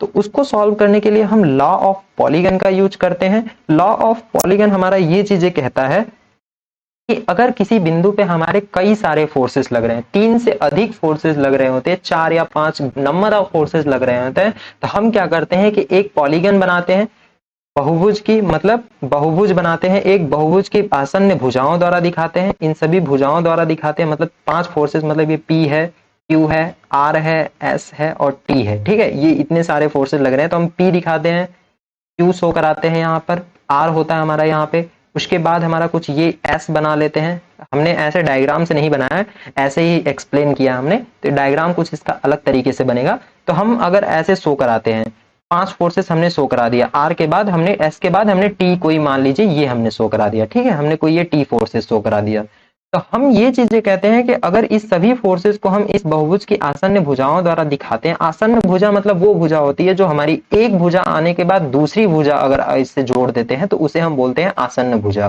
ठीक है। तो इन सभी फोर्सेस को अगर हम ऐसे दिखा देते हैं तो जो अंतिम हमारा होता है ना, जो लास्ट हमारा होता है, जो इस बहुभुज को बंद करेगा, देखिए अभी तक तो ये कोई आकृति नहीं बनी है ना, कोई भी शेप नहीं बना है, तो जब इसे हम क्लोज करेंगे यहां से तब तो हमें पता चलेगा ना कि हाँ ये एक हमारा बहुभुज बना है, एक शेप बना है।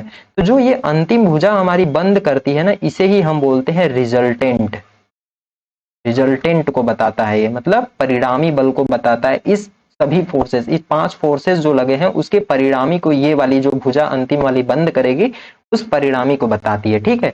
लेकिन इसकी डायरेक्शन, जो इसकी दिशा होती है वो इसकी दिशा अपोजिट होती है, मतलब देखिए कुछ इधर से जा रहा है, ऐसे जा रहा है, ऐसे जा रहा है, ऐसे जा रहा है और यहां से जा रहा है, लेकिन इसकी डायरेक्शन तो ऐसे आनी चाहिए, ऐसे आनी चाहिए, लेकिन ऐसे ना आके इसकी डायरेक्शन कुछ उल्टा हो जाती है, कुछ इस तरीके से शो होती है, ठीक है।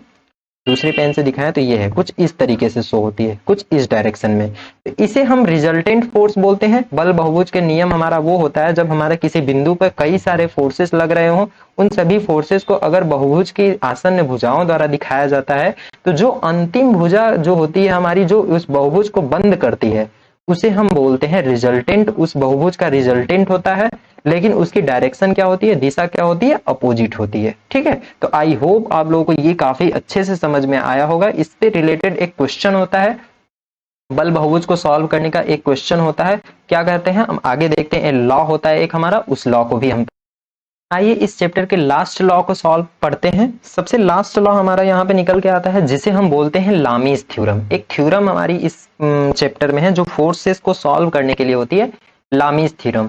लामीज थ्योरम क्या होती है, लामीज थ्योरम हमारी कुछ ट्रायंगल्स लॉ की तरह ही होती है, लेकिन कुछ यहाँ से थोड़ा सा चेंजेस होता है, जो एक शॉर्ट टर्म में जो हमारा साइन रूल से सॉल्व होती है, ट्रायंगल के साइन रूल से सॉल्व होती है। कैसे, देखिए मान लीजिए हमारा कोई ये पॉइंट ओ है, इस पॉइंट ओ पे अगर हमारे 3 फोर्सेस कोई लग रहे हैं, इस तरीके से अगर कोई 3 फोर्सेस हमारे लग रहे हैं इस पॉइंट ओ पर, ठीक है, इस पॉइंट पे क्या हो रहे हैं, 3 फोर्सेस अगर लग रहे हैं, ये कोई P फोर्सेस है, ये कोई Q फोर्सेस है और उसके अलावा एक हमारा थर्ड फोर्सेस जो R है। तो लामीज थ्योरम हमारा ये कहता है कि अगर कोई पॉइंट पे 3 फोर्सेस हैं, उस फोर्सेस लगने के कारण हमारा क्या बॉडी इक्विलिब्रियम में है। इक्विलिब्रियम में सबसे पहली कंडीशन ये बताता है कि बॉडी हमारी इक्विलिब्रियम में होनी चाहिए, मतलब साम्यावस्था में होनी चाहिए। दूसरी पॉइंट हमारा यहां से निकल के आता है, लामीज थ्योरम हमारा तभी लगेगा जब हमारा बॉडी इक्विलिब्रियम में होगा। दूसरा चीज हमारा यहाँ से निकल के आता है क्या, कि बॉडी हमारी, बॉडी पे जितने भी फोर्स हमारे तीनों फोर्स जो लग रहे हैं वो क्या होने चाहिए, को प्लेनर होने चाहिए, को प्लेनर फोर्सेस होने चाहिए। तीसरी चीजें हमारी यहां से निकल के आती है, पहला तो इक्विलिब्रियम, दूसरा को प्लेनर फोर्सेस मतलब एक ही तल पे, और तीसरी चीज है कि कनकरेंट होने चाहिए, कनकरेंट फोर्सेस होने चाहिए।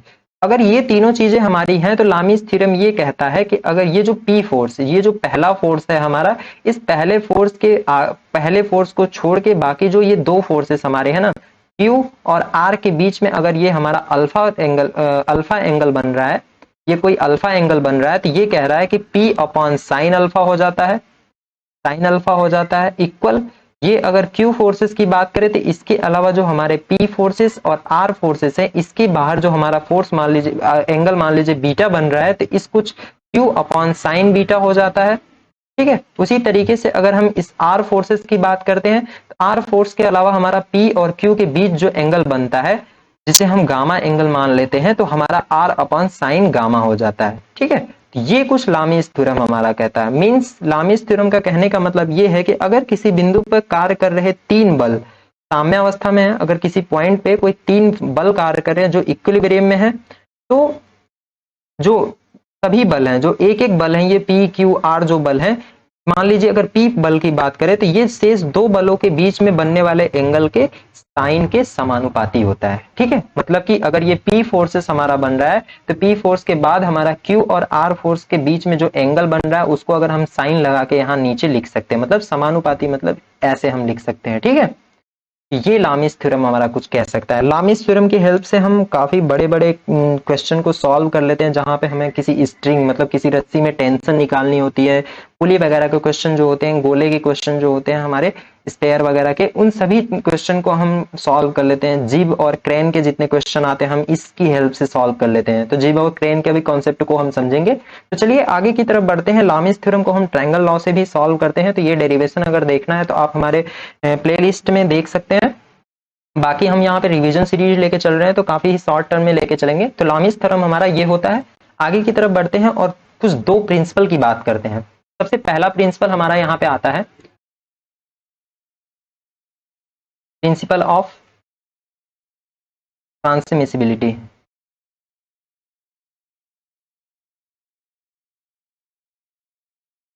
तो यहाँ पर एक लॉ और बात करते हैं हम। यहाँ पे हमारा दूसरा लॉ आता है, एक हमारा जो होता है सबसे मेन इंपॉर्टेंट इस चैप्टर का होता है, जिसे हम बोलते हैं प्रिंसिपल ऑफ ट्रांसमिसिबिलिटी, जिसे हम पहले ही पढ़ लेना चाहिए था बट वहां पे छूट चुका था। तो आइए यहाँ पे हम इस कॉन्सेप्ट को समझते हैं क्या है। देखिए, सबसे सिंपल तरीके से हम बात करते हैं यहाँ पे, तो एक डायग्राम बनाते हैं। इस डायग्राम की हेल्प से हम इस लॉ को, इस प्रिंसिपल को समझते हैं। मान लीजिए हमारे पास ये कोई डायग्राम है। जनरली हमारा बुक में भी यही डायग्राम देखने को मिलता है। ये कोई हमारा डायग्राम है, काफी अच्छा तो बना नहीं है लेकिन समझने के लिए काफी है। ये कोई हमारी गाड़ी है। अब हम क्या कर रहे हैं कि इस बॉडी पे, ये कोई हमारी बॉडी है, इस बॉडी पे हमने कोई फोर्स F लगाया। हमने क्या किया, कोई फोर्स F लगाया। इस F फोर्स को लगाया। इस F फोर्स को लगाने के कारण देखिए, हमने बोला था कि जब कोई फोर्स हमारा किसी बॉडी पे लगेगा, बल कोई बॉडी पे लगेगा, तो उसमें हमें कुछ दिखाने के लिए हमें लाइन ऑफ एक्शन की जरूरत पड़ती है, क्रिया रेखा की, और उस बिंदु की भी जरूरत पड़ती है कि वो बल हमारा किस बिंदु पे लग रहा है। तो कुछ यहाँ पे उस चीजों की बात कर लिए, कोई ए पॉइंट पे हमारा यहाँ पे लगा। ठीक है, अब प्रिंसिपल ऑफ ट्रांसमिसिबिलिटी ये कहता है कि अगर हम इस बॉडी पे लगने वाले फोर्स, ये फोर्स के लाइन ऑफ एक्शन को हम आगे की तरफ बढ़ाएं, आगे की तरफ हम अगर इस बॉडी को बढ़ाएं, तो क्या करते हैं कि हम इस फोर्स के इफेक्ट, मान लीजिए कि यहाँ पे 10 न्यूटन का हमारा बल लग रहा है कोई, और इसकी लाइन ऑफ एक्शन, ये क्या है, ये हमारा लाइन ऑफ एक्शन है। लाइन ऑफ एक्शन, क्रिया रेखा, क्रिया रेखा। अगर हम इस फोर्स ए बिंदु पर लगने वाले फोर्स के लाइन ऑफ एक्शन को आगे की तरफ बढ़ाएं, तो हम कुछ देखते हैं कि इस लाइन ऑफ एक्शन पे लगने वाले, लाइन ऑफ एक्शन पे जितने भी हमारे, जहां पर भी हम किसी भी बिंदु पे देख लें, या तो हम यहां देखें, या तो हम इस पॉइंट पे कुछ यहां देखें बी पॉइंट पे, या फिर हम इस पॉइंट पे कोई सी यहां देखें, तो इस पे जितने भी, इस लाइन ऑफ एक्शन पे हम किसी भी पॉइंट पे देखें, तो इस फोर्स का इफेक्ट हमारा सेम शो होता है। मतलब कि अगर हमारा यहाँ पे 10 न्यूटन का बल लग रहा है, इस लाइन ऑफ एक्शन को हम आगे की तरफ बढ़ाते हैं, क्रिया रेखा को आगे की तरफ बढ़ाते हैं, तो उस लाइन ऑफ एक्शन के किसी भी बिंदु पे अगर हम फोर्स की बात करें, तो उस बिंदु पे हमारे फोर्स 10 न्यूटन ही लगेंगे। तो प्रिंसिपल ऑफ ट्रांसमिसिबिलिटी ये कहता है कि अगर किसी बॉडी पे हमारा कोई फोर्स लग रहा है, किसी बॉडी पे हमारा कोई फोर्स लग रहा है, तो उस फोर्स की लाइन ऑफ एक्शन को हम आगे की तरफ बढ़ा भी दें, तो कहीं पर भी बढ़ा दें, इनफाइनाइट तक बढ़ा दें, लेकिन अगर उसी बॉडी पर बात करेंगे, लेकिन उस लाइन ऑफ एक्शन को कहीं भी बढ़ा दे, तो उस लाइन ऑफ एक्शन पे हम उस फोर्स के इफेक्ट, फोर्स के प्रभाव को सेम ही देखते हैं। अगर यहाँ पे 10 न्यूटन लगता है तो यहाँ पर भी 10 न्यूटन ही लगेगा। तो I hope principle of transmissibility आप लोगों को समझ में आई होगी। देखिए, इसमें सबसे चीज, मेन इंपॉर्टेंट चीज यहाँ पे याद रखने वाली चीज ये है कि जो फोर्स हम लगाएंगे उसकी लाइन ऑफ एक्शन सेम होनी चाहिए। उसी लाइन ऑफ एक्शन पे हम बात करेंगे, उसी क्रिया रेखा पे बात करेंगे। दूसरी चीज हमारी ये है कि अगर बॉडी पे अगर हम उस बॉडी पे फोर्स F जो लगा रहे हैं, तो उस लाइन ऑफ एक्शन, जो उस ट्रांसमिसिबिलिटी का जो इफेक्ट शो करेंगे ना, हम ये नहीं कि हम इस बॉडी पे हमने 10 न्यूटन का बल लगा के हम इस बॉडी पे, कोई इस दूसरी बॉडी पे हमने क्या किया, इस पे हमने देखने लगे कि हाँ हमारा इस पे इफेक्ट तो 10 न्यूटन आ ही नहीं रहा उस लाइन ऑफ एक्शन पर। तो ऐसा नहीं है, जिस बॉडी पे हमने फोर्स लगाया है उसी बॉडी पे हम केवल प्रिंसिपल ऑफ ट्रांसमिसिबिलिटी को शो करा सकते हैं, अदर दूसरी बॉडी पे हम इसका इफेक्ट नहीं देख सकते। तो आई होप आप लोग को ये काफी अच्छे से समझ में आया होगा। इसके बाद हमारा एक यहाँ पे और आता है, प्रिंसिपल ऑफ फिजिकल इंडिपेंडेंस।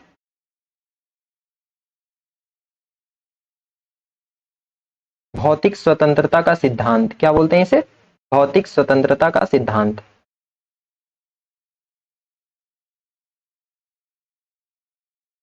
का सिद्धांत,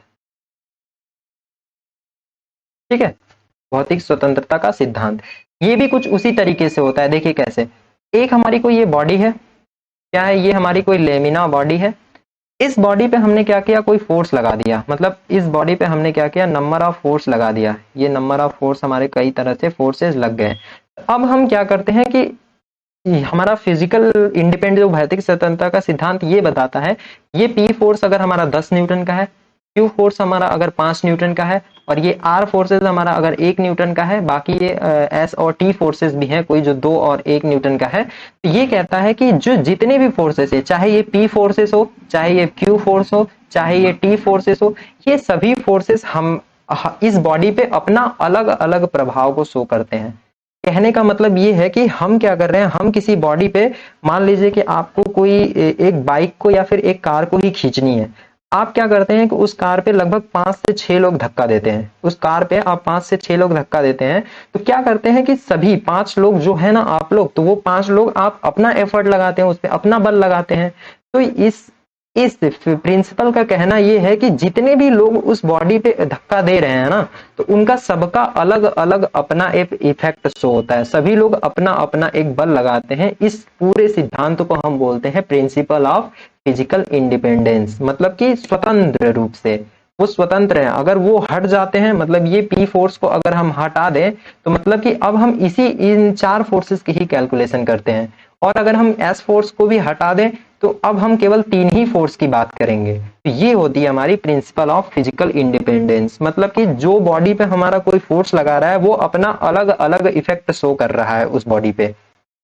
ठीक है, तो आई होप आप लोग को ये चैप्टर काफी अच्छे से समझ में आया होगा। इस चैप्टर में और बाकी कोई चीजें नहीं है, तो हमें पूरी उम्मीद है कि आप लोग को ये सीरीज, रिवीजन सीरीज काफी अच्छी लगी होगी। तो बस आज के लिए इतना ही, और ये कंप्लीट चैप्टर आज के लिए इतना ही। बाकी मिलते हैं नेक्स्ट वीडियो में। अगर वीडियो अच्छी लगी हो तो प्लीज चैनल को सब्सक्राइब करें और हमारे साथ बने रहें आने वाली सभी वीडियो और जितने भी लेक्चर्स हैं उनके लिए। Thank you very much.